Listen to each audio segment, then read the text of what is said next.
Hello student, welcome to my channel. आज हम लोग क्लास 7th की हिंदी का सेकंड चैप्टर स्टार्ट करेंगे, जिसका नाम है दो प्रतिभाएं। अब इसमें सबसे पहले हमें ये देखना है कि प्रतिभा कहते किसे हैं। जैसे कोई बच्चा, पढ़ते तो सारे बच्चे हैं, परंतु पढ़ने के साथ साथ कोई बच्चा डांस करना जानता है, कोई बच्चा गाना जानता है, कोई बच्चा खेल में ज़्यादा एक्सपर्ट होता है। यानी पढ़ाई के साथ साथ उनमें जो भी कोई बच्चा जैसे समाज की सेवा करने में इंटरेस्ट रखता है, तो ये जो पढ़ाई के साथ साथ एक्स्ट्रा जो काम करते हैं उसको हम क्या कहते हैं, प्रतिभा कहते हैं। जैसे गाना गाना, डांस करना, या कोई चित्र बनाना, या कोई बाजा बजाना या गिटार बजाना, ये सब क्या होती हैं, प्रतिभाएं होती हैं। इसको हम क्या कहते हैं, प्रतिभा।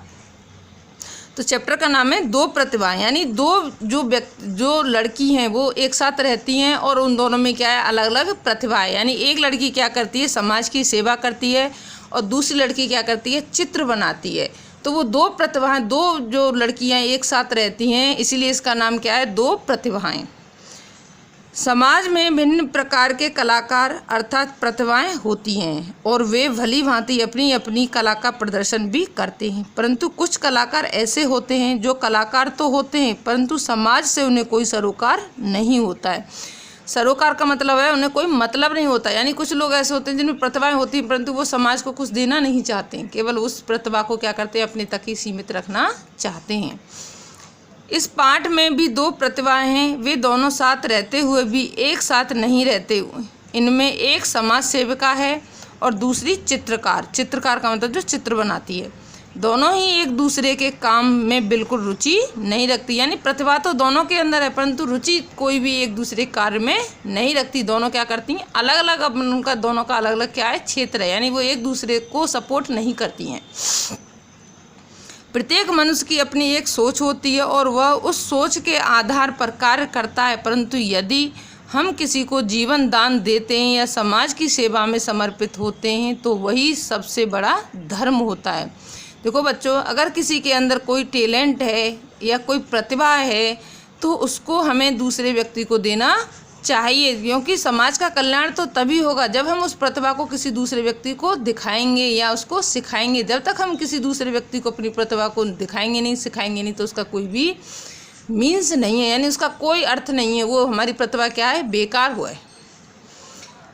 तो इसमें दिया हुआ है, एक लड़की जिसका नाम आरती था वह चित्रकार थी। यानी आरती क्या काम करती है, चित्रकार है, वो चित्र बनाने का कार्य करती है। और दूसरी लड़की जिसका नाम नेहा था वह समाज सेविका है। यानी वो समाज की क्या करती है, सेवा करती है। समाज की सेवा का मतलब है जैसे कोई लूला, लंगड़ा या अंधा व्यक्ति है या कोई गरीब व्यक्ति है, तो उसकी हेल्प करना समाज की क्या होती है, सेवा होती है। दोनों लड़कियां एक साथ रहती थीं, लेकिन दोनों को ही एक दूसरे के कार्यों में बिल्कुल रुचि नहीं थी। आरती का जैसे ही कोई चित्र पूरा होता तो वह तुरंत नेहा को दिखाती, चाहे नेहा उस समय सो ही क्यों न रही हो। यानी जैसे ही आरती क्या करती थी, अपने चित्र को कंप्लीट करती, बनाती पूरा, और तुरंत ही किसको दिखाती, अपनी सहेली नेहा को दिखाती। चाहे नेहा उस समय सो रही होती फिर भी उसे जगाकर उस चित्र को दिखा देती थी।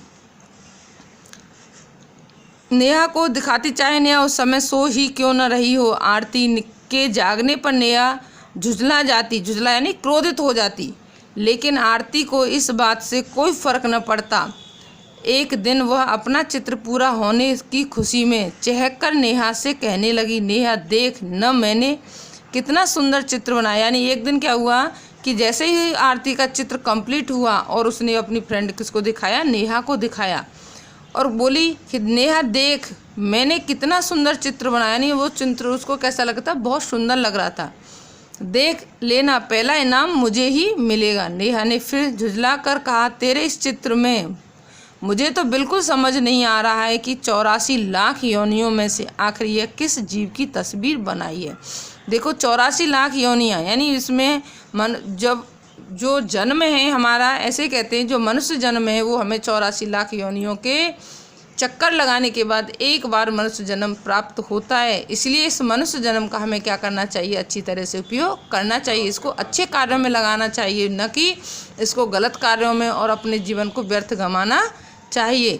तो नेहा क्या कह रही है कि जो तुमने चित्र बनाया है वो 84 लाख योनियों में से मुझे कोई भी इसमें ऐसा जीव दिखाई नहीं देता है। आरती ने झल्लाकर नेहा से कहा, झल्लाकर माने क्रोधित होकर नेहा से कहा, तो तुम्हें यह कोई जीव नज़र आ रहा है? अरे नेहा, जरा अच्छी तरह से देख और समझने की कोशिश कर। अब वो नेहा से क्या कह रही है कि नेहा ये देख तो सही कि मैंने बनाया क्या है, तुझे ये जीव दिखाई दे रहा है? अरे ये क्या, इसमें तो सड़क, आदमी, ड्राम, बम, मोटर, मकान, बस एक दूसरे पर चढ़ रहे हैं, मानो सबकी खिचड़ी पकाकर रख दी हो।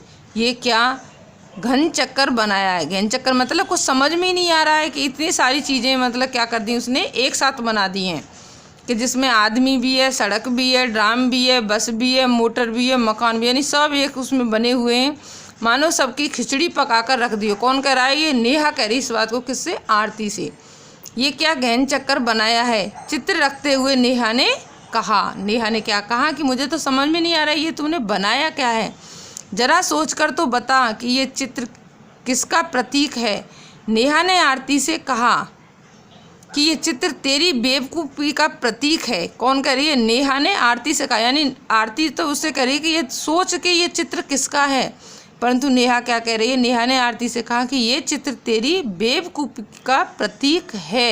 यानी वो कह रही है कि ये चित्र मुझे समझ में नहीं आ रहा कि तूने ये किसका चित्र बनाया है।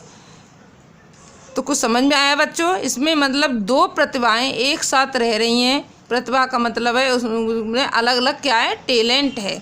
वो दोनों एक साथ रह रही हैं परंतु एक दूसरे के कार्य में क्या करती हैं, बिल्कुल भी रुचि नहीं रखती हैं। और वो दोनों एक साथ रहकर भी क्या कर रही हैं, अलग रह रही हैं। इसी चीज़ को हमें इसमें समझाया है। ठीक हो बच्चों, आज के लिए इतना ही। कल मिलेंगे एक नेक्स्ट वीडियो के साथ। धन्यवाद।